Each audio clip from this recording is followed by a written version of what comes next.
Hello viewers, আমরা নতুন আবারও একটি ভিডিও নিয়ে আসছি। এটি হচ্ছে আইটেল S11X। তো এই ফোনটিতে ফোনটি অন হচ্ছে না।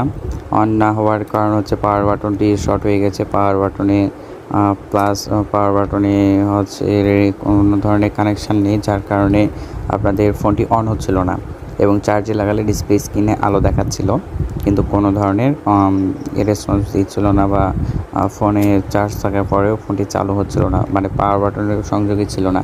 তো এই কাজটি আমরা সম্পূর্ণ কমপ্লিট করব। আপনারা পাশে থেকে সম্পূর্ণটি দেখার চেষ্টা করবেন। আর এটি রিলস ভিডিও করা হয়েছে। আপনারা সম্পূর্ণ ভিডিও পেতে সাবস্ক্রাইব করে চ্যানেলটিকে পাশে থাকবেন এবং লাইক কমেন্ট শেয়ার করে জানাবেন কোথায় বুঝতে পারছেন বা বিস্তারিত জানার জন্য কমেন্ট বক্সে কমেন্ট করবেন। তো এইভাবেই আমরা নিত্য নতুন ভিডিও করে থাকি। আপনারা ভিডিওটি পেতে সাবস্ক্রাইব করে পাশে থাকবেন।